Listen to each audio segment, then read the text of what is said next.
Good morning and welcome to the Unitarian Universalist Church in Idaho Falls. I am Annette Lovell and I am your worship associate today. We bring you this service with Reverend Kevin Carson and our tech guru, Josh Coyote. We welcome you whether this is your first time finding us online or if you're a longtime member or friend.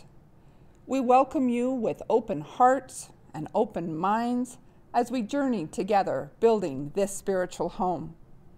We seek for a place to belong, a place to help us feel rooted and secure. And we hope that this place, even without meeting together, fills that necessary connection. So welcome. We always like to start our time together with a few announcements. First of all, once again, please sign into the chat box so we can see who's joining us today. If you want to share a joy or a concern later in the service, please type your thoughts into the chat box now so that we have time to pick them up offline. Please remember to indicate whether it is a joy, a concern, or a sorrow, and then type the thought that you would like us to share on your behalf. That will take place here in a little bit in the service. Reverend Kevin had the second UU history class last Friday. If you are interested in the online classes but have missed the first two sessions, they are available in a shared Dropbox. The link was shared or included in the weekly update that came out last Thursday, or you can contact Reverend Kevin directly. The third and last session is going to be scheduled for March 26th. Hopefully many can join. And it would be remiss if I did not remind everyone that even though we are online, we are still running a church and depend on your financial generosity.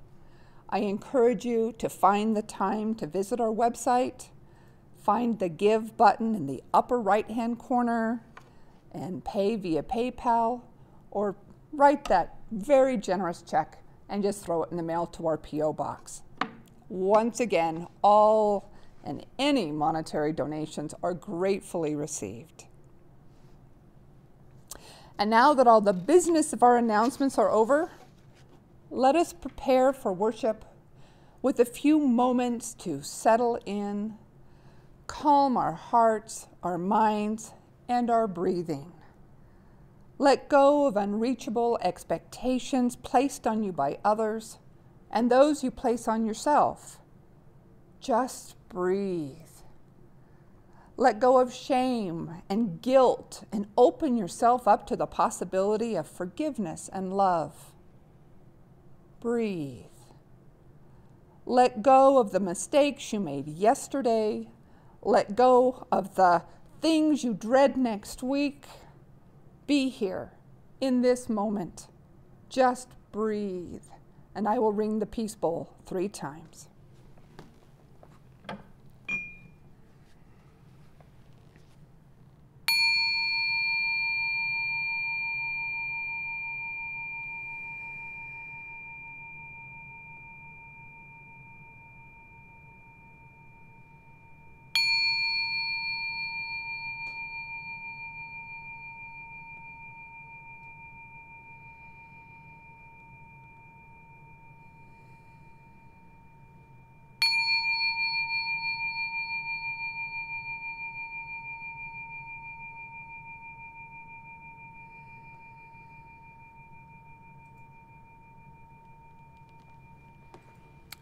And we will begin our service with our prelude.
Our church's covenant helps us remember why we are part of this faith, why we give our time and our resources to this congregation. I will read the words this morning, and I encourage you to recite them along with me in your own homes. Love is the spirit of this community, and service its law. This is our great covenant, to dwell together in peace, to seek the truth in love, and to help one another. And our chalice lighting this morning, for our chalice lighting, I'm going to share the words from Nelson Mandela. They're words that I try to read about every year or two personally. It helps me keep the pressure from the world at bay and help remember who I am and what strength. The words are these: our deepest fear is not that we are inadequate. Our deepest fear is that we are powerful beyond measure. It is our light, not our darkness, that most frightens us. We ask ourselves, who am I to be brilliant, gorgeous, talented, and fabulous? Well, actually, who are you not to be? Your playing small does not serve the world. There's nothing enlightened about shrinking so that other people won't feel insecure around you. As we let our light shine, we unconsciously give other permission to do the same. As we are liberated from our own fears, our presence automatically liberates others. Thank you, Mr. Mandela.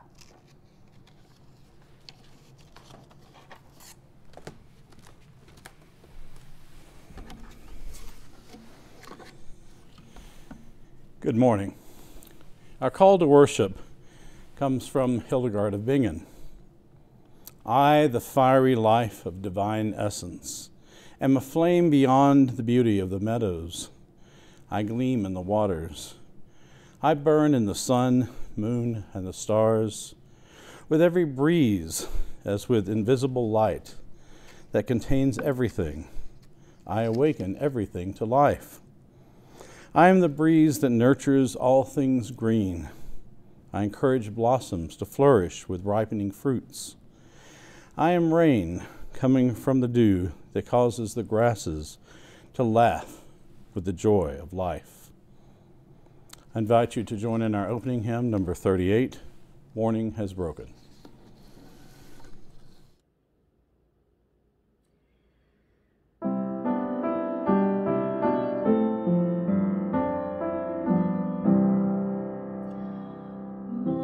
Has broken like the first morning. Blackbird has spoken like the first word. Praise for the singing, praise for the morning, praise for them springing fresh from the word. Sweet the rain, snowfall, sunlit from heaven, like the first dew fall on the first grass. Praise for the sweetness of the wet garden, sprung in completeness where God's feet pass. Mine is the sunlight, mine is the morning, born of the one light, Eden saw play. Praise with elation, praise every morning, God's recreation of the new day.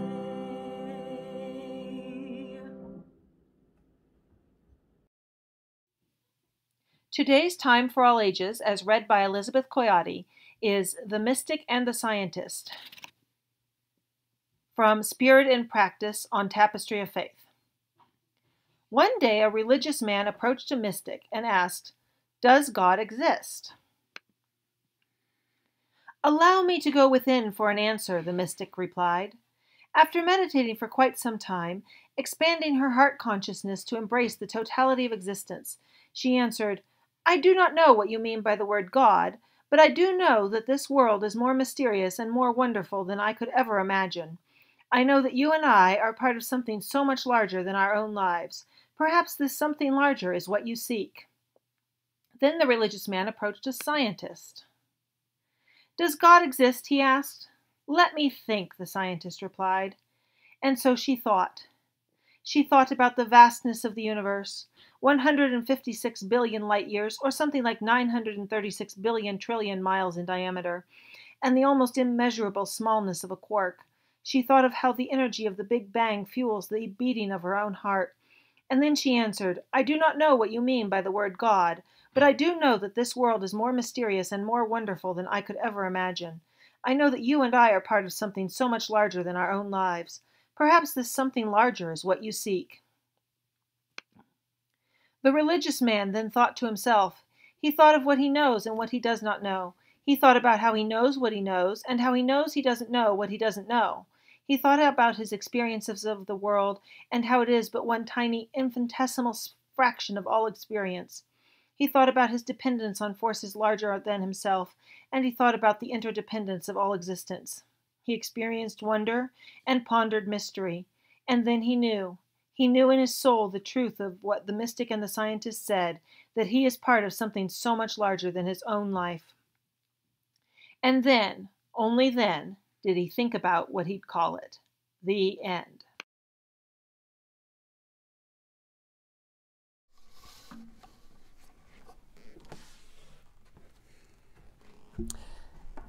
It's time to share our joys and concerns with each other, that we may connect together, especially at this time when we cannot connect in person. I will read the emails that we've received earlier this week, and then we'll go to the joys and concerns found in the chat box, while Reverend Kevin will light a candle for you. The ones I've received earlier, we have one from Lisa Christensen. It is a concern. She says, "My friend Cindy's brother, Farron Davis, is undergoing a stem cell transplant next week to treat multiple melanomas. Please send positive thoughts." Anita Carpenter shared a joy. She says, "I am happy to receive my 2 COVID-19 vaccines with minimal side effects. I am looking forward to slowly and thoughtfully resuming some activities in my life after over a year of solitary confinement."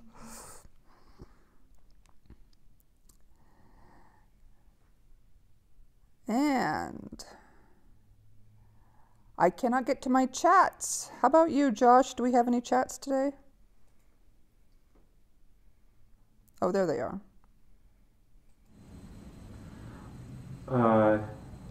Dennis Jorgensen. He says, "Good morning. I have a joy. After 2 years of trying to get a surgeon to fix my spine, I can finally stand straight now." That is fantastic. Dennis also has a sorrow. He lost his furry friend of 13 years. Scotty passed away this week. Are there any other? That is it. And we will light one more candle to represent all of those joys and concerns that we do not feel ready to share at this time.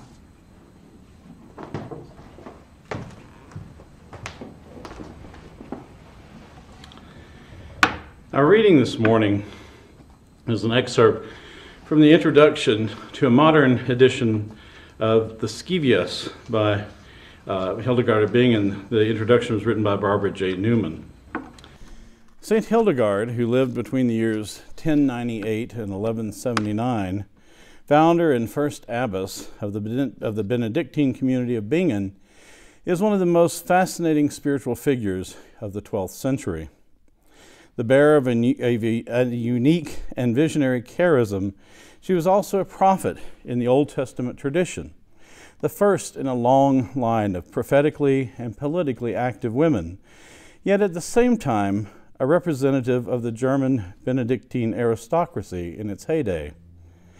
Proudly aware of belonging to a social and spiritual elite, she was profoundly humble before God, awed by the audacity of her own mission, and by turns diffident and strident about her gifts. Measured in purely external terms, her achievements are staggering.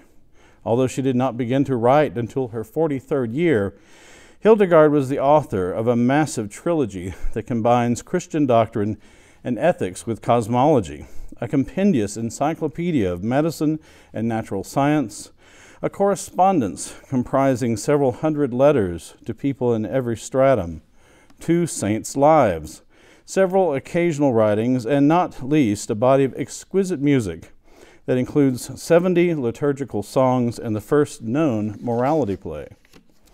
Although other women had written before her, their works had fallen back into silence.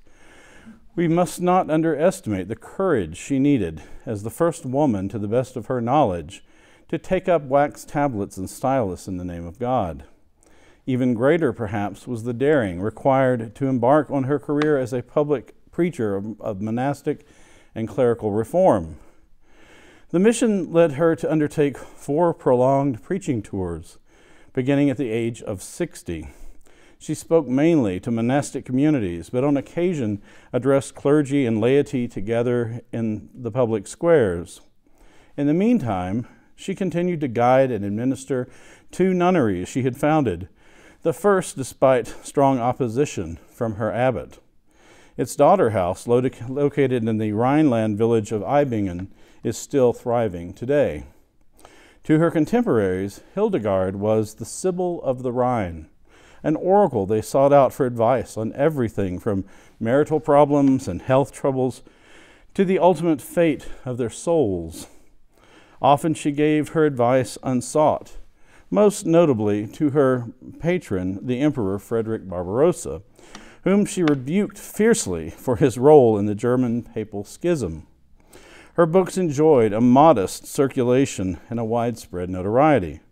By later medieval generations, she was remembered primarily as an apocalyptic prophet. Her fiery but enigmatic writings continued to circulate until the Reformation, when she was perversely hailed as a proto-Protestant because she had prophesied the confiscation of ecclesiastical wealth by princes and the dissolution of monasteries. Hildegard unites vision with doctrine, religion with science, charismatic jubilation with prophetic indignation, and the longing for social order with a quest for social justice in ways that continue to challenge and inspire.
Last Monday was International Women's Day, and the theme this year was Choose to Challenge.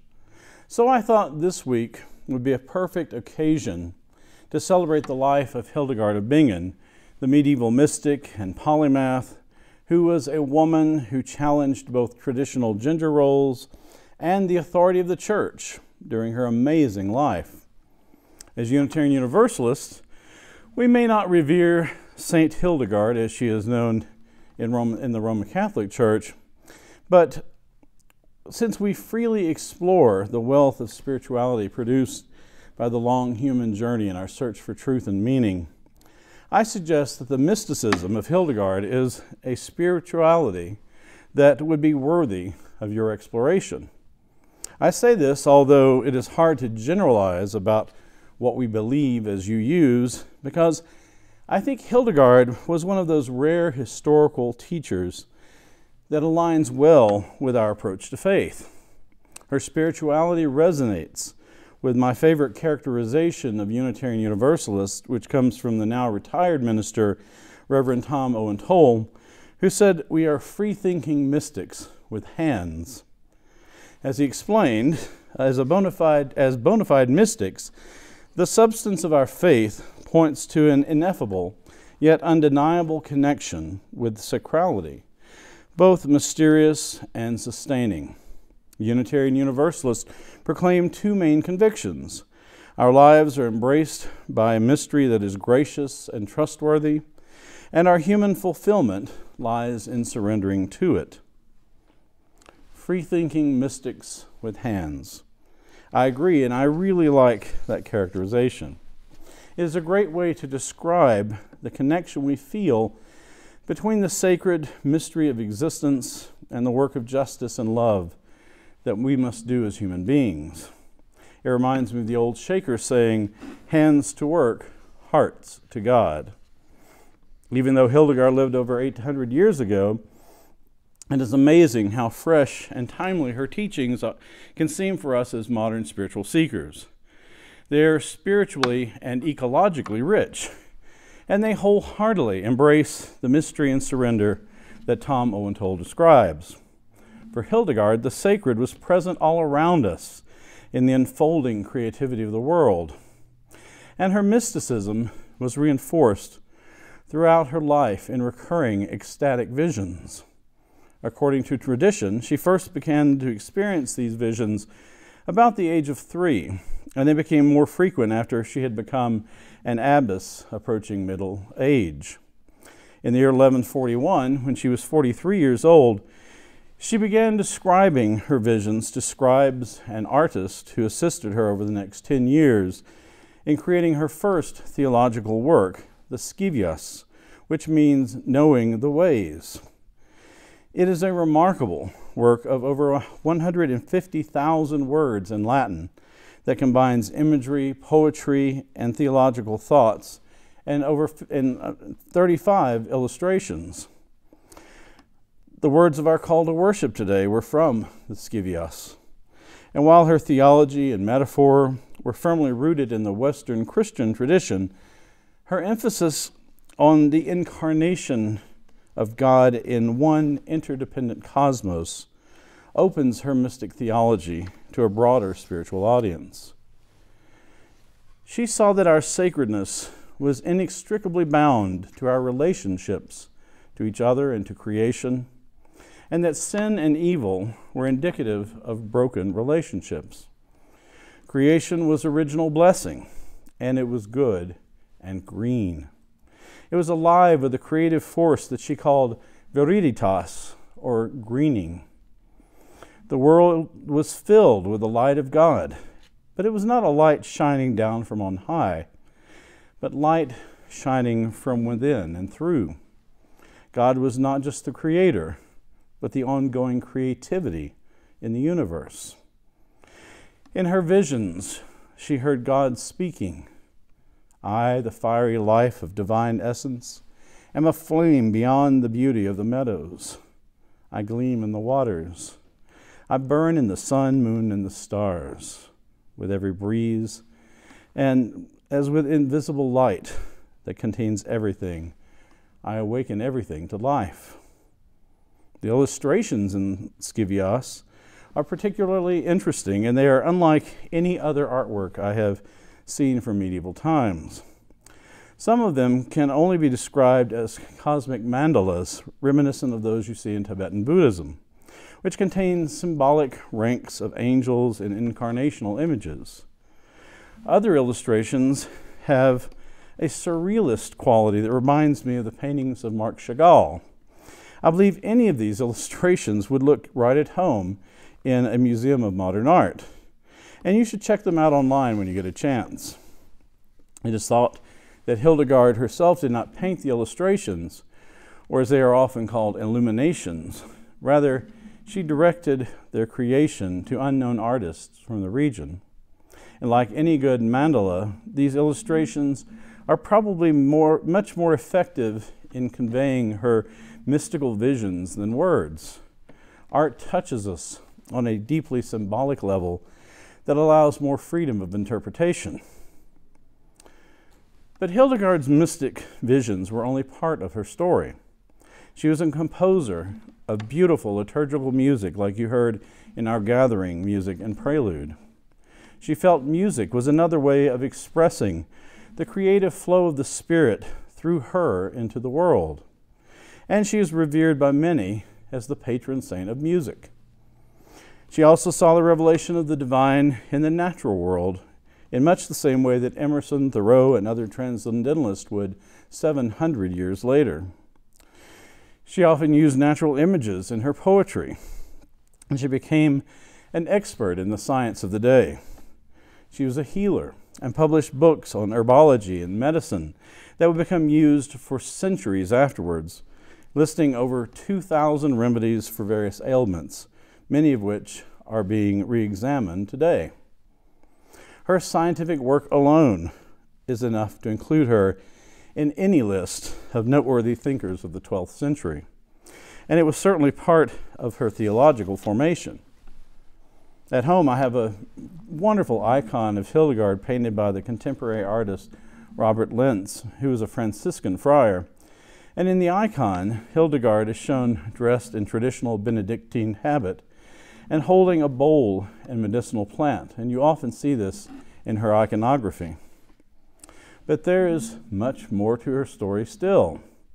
Hildegard was a prophet in the tradition of the Hebrew prophets of old, and she was aware of her work in this role. She sometimes compared herself with Ezekiel, who condemned the corruption of the religion in his day with symbolic language in a similar fashion to Hildegard. She was driven by her visions and her faith in the power of love to create good in the world. Her cosmos was dominated by justice and harmony, and to allow injustice to flourish was to commit a great sin. And despite her aristocratic birth, she had an authentic compassion for the poor and dispossessed that is clearly evident throughout her life. She called out injustice and corruption. It did not hesitate to provoke the privileged and powerful.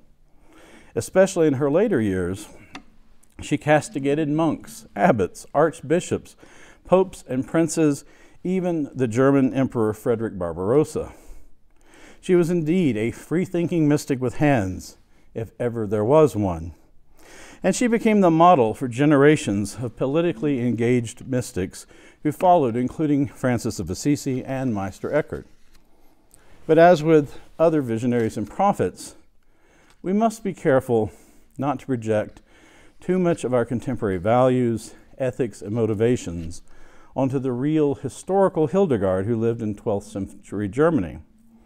It is unfortunate, for example, to read of her support for the Second Crusade when we know, in hindsight, of the horrific violence that it produced and the political repercussions that still echo in the Middle East. It is also difficult when we see in her writings some of the language of anti-Semitism that was so prevalent in this period. And despite her extraordinary leadership and willingness to confront the patriarchal church authority, she seemed to accept the subordinate status of women when it came to the priesthood. I can imagine that her sense of equality would have allowed Hildegard to consider the possibility of female priesthood, but in her times, pushing social change too far, too fast, could often end with one smoldering at the stake. It is worth mentioning that as we sit here in the year 2021, the Roman Catholic Church still does not allow women in the priesthood. Even as we venerate her and perhaps find profound spiritual significance in her teachings, we must allow for her humanity within the context of her times. But I think this too aligns with her sense of a union of the sacred and the profane. As imperfect participants in creation, we are not always aligned with the good, but of course that does not stop us from creating. Hildegard would tell us to look within for the divine light that is in all of us, no matter how sinful we may be, and come around to the good. She would remind us that God is there. God is there in the serendipitous creativity of the world. God is there in the springtime as the world becomes verdant and moist. God moves in the flow of the waters of the earth, in the sap of the trees, and in the blood and marrow in our bones. God is there in the birth of a child. And God is there in the food pantries and homeless shelters, and in the streets of Selma, Ferguson, and Washington. The fiery life of divine essence permeates all things and all places. God is sacred mystery. God is the Tao. It is the light of God that moves in our hands and feet as we do the incarnate work of justice. And if traditional God language does not work for you, just substitute any concept of the sacred that does. And I believe everything I just said would translate nicely. Her spirituality was broad and inclusive and grounded in interdependence. In the 150 years following her death, there were 3 efforts to formally canonize Hildegard, but none were successful. Nevertheless, she was considered a saint by popular acclaim, and by the 15th century, she was included in the official martyrologies with a feast day of September 17th. At long last, on May 10th, 2012, Pope Benedict XVI officially declared Hildegard to be a doctor of the Church. It is an elite honor that recognizes those individuals who contributed significantly to the formation of Christian doctrine. It took only 833 years, but the designation effectively recognized Hildegard as a saint in the Roman Catholic Church. She is only the 4th woman to receive the Doctor of the Church honor, the others being Saints Catherine of Siena, Teresa of Avila, and Thérèse of Lisieux, illustrious company to say the least. We may not officially recognize saints in our Unitarian Universalist tradition, but Hildegard remains part of our heritage, and I am more than happy to claim her. In our search for truth and meaning, we can learn much from this most remarkable woman. She produced so much imagery, art, and music in her work that transcends the boundaries of religious categorizations. Like other mystics, her theology is visceral and points to the heart of the human experience of the sacred. And because of its depth and continued relevance, Hildegard's theology resonates with many forms of contemporary thinking, from the creation spirituality of Matthew Fox to the creativity theology of Gordon Kaufman and others. In my own experience, I find Hildegard to be an important spiritual guide who points to the kind of deep green theology we must embrace if we hope to heal the relationship between the earth and humanity. But these are only some of the possibilities. As with her visionary illuminations, what one person sees in Hildegard can be very different from another's perspective. So let me give Hildegard the last word and close with another quote that I believe sums up her theology nicely. Underneath all the texts, all the sacred psalms and canticles, these watery varieties of sounds and silences, terrifying, mysterious, whirling and sometimes gestating and gentle, must somehow be felt in the pulse, ebb, and flow of the music that sings in me. My new song must float like a feather on the breath of God. I invite you to join in our closing hymn, number 27, I Am That Great and Fiery Force.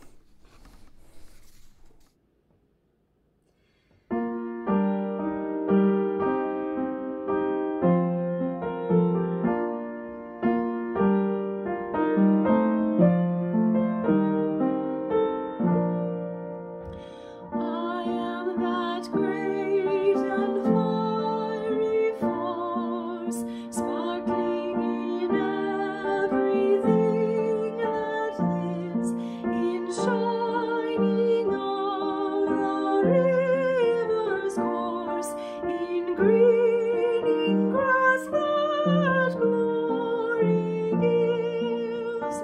I shine in glitter on the seas, in burning sun, in moon and stars, in unseen wind, in verdant trees. I breathe within both near and far, and where I breathe there is no death, and meadows glow with beauty's rife. I am in all the Spirit's breath, the thundered word, for I am life.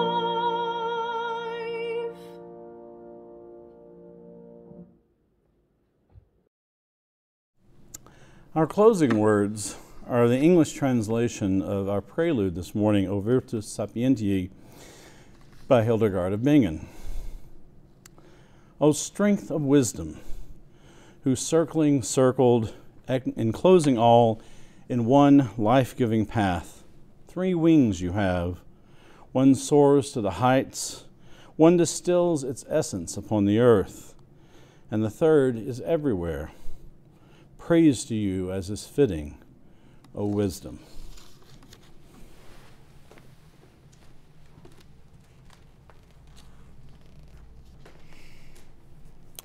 We will now extinguish our chalice with the following words. If you wish, please join me with the recitation. We extinguish this flame, but not the light of truth, the warmth of community, or the fire of commitment. These we carry in our hearts until we are together again.